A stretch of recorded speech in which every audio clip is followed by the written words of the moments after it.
Ever poured a glass of ruby red or crisp white wine and wondered, how did this get from a grape on a vine to this beautiful drink in my glass? It's a journey that's part art, part science, and thousands of years in the making. Today, we're uncorking the secrets of winemaking, from the vineyard to the bottle.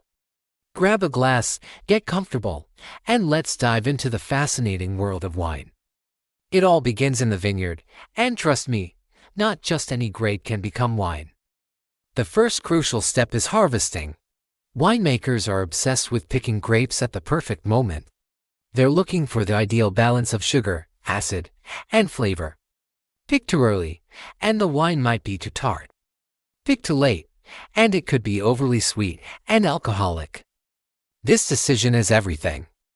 Harvesting can be done by hand, which is gentle and selective, or by machine, which is super efficient for large vineyards.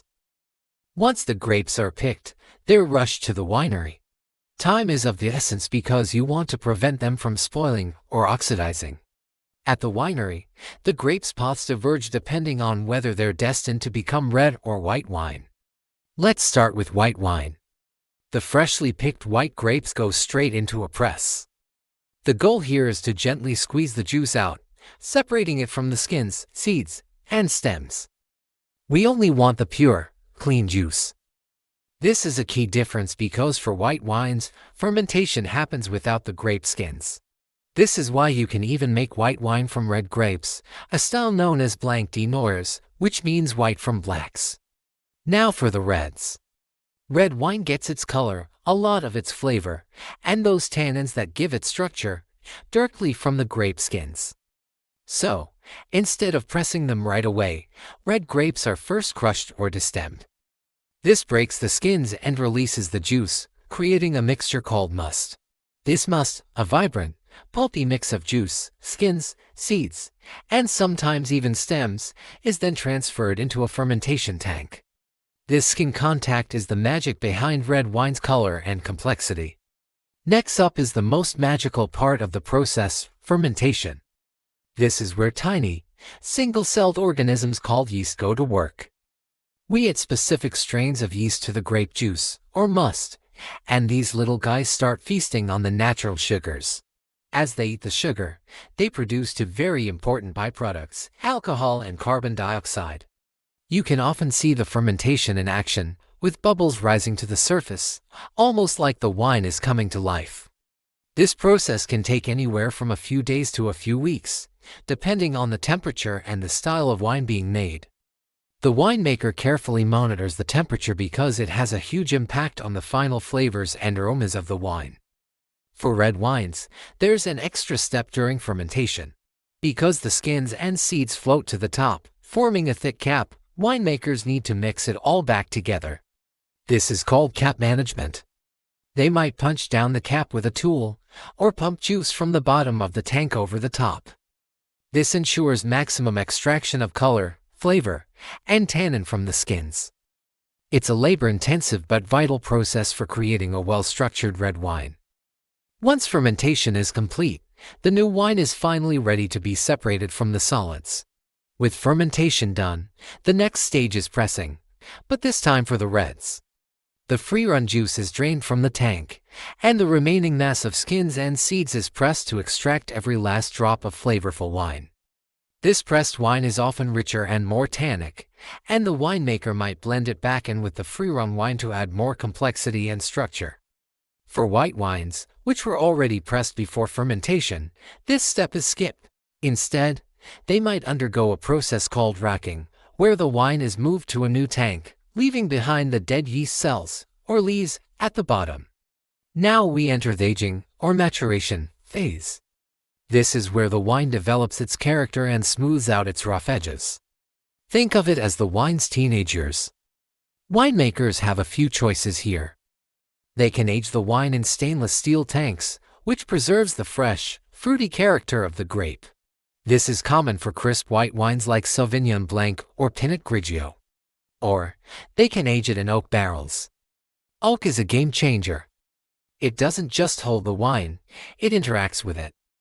The barrel imparts flavors like vanilla, spice, and toast, and the slow exposure to oxygen through the wood helps soften the tannins and create a richer, more complex texture. The type of oak, whether it's French or American, new or old, all adds a different signature to the final wine. During aging, some red wines and certain white wines like Chardonnay might go through a secondary fermentation called malolactic conversion.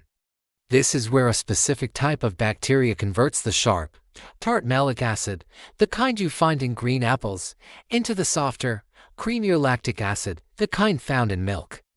This process gives the wine a rounder, more buttery mouthfeel. It's a stylistic choice that adds another layer of complexity. The aging process can last from a few months for a simple table wine to many years for a fine Bordeaux or Barolo. After the winemaker decides the wine has aged perfectly, it's time for the final touches before bottling. The first step is clarification. The wine might still be a bit hazy with tiny particles floating around. To clear it up, winemakers use fining and filtration. Fining involves adding a substance, like egg whites or a clay called bentonite, that binds to the particles and causes them to sink to the bottom. Then, the wine is carefully racked off the sediment. Filtration is like running the wine through a superfine filter to catch any remaining solids. Some winemakers choose not to fine or filter their wines, believing it preserves more of the wine's natural texture and flavor. Finally, we have blending. Very few wines are made from a single tank or a single barrel. Blending is where the winemaker truly shows their artistry. They'll taste wine from different barrels, different vineyard plots, or even different grape varieties, and combine them to create a final product that is balanced, complex, and harmonious. It's about creating a wine that is greater than the sum of its parts. Once the final blend is perfect, a small amount of sulfur dioxide is usually added to protect the wine from spoilage and oxidation, ensuring it stays fresh in the bottle. And that leads us to the grand finale, bottling. The finished wine is carefully transferred into bottles, which are then sealed, usually with a cork or a screw cap. A label is applied, containing all the important information like the producer, the region, the grape variety, and the vintage year. From there, the bottles might be aged further at the winery, or they're shipped out to stores and restaurants, ready for you to discover. So, the next time you open a bottle of wine, take a moment to appreciate the incredible journey it has taken. From the sun-drenched vineyard and the careful hands of the harvester, through the bubbling magic of fermentation, the quiet patience of aging, and the final artistic blend. Every sip tells a story of the land, the weather, and the passion of the people who made it. It's a process that turns a simple fruit into a complex and captivating experience.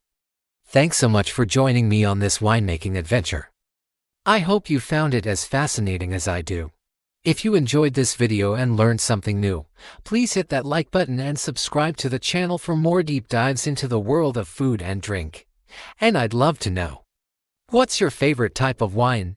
Let me know in the comments below. Cheers! And see you in the next one.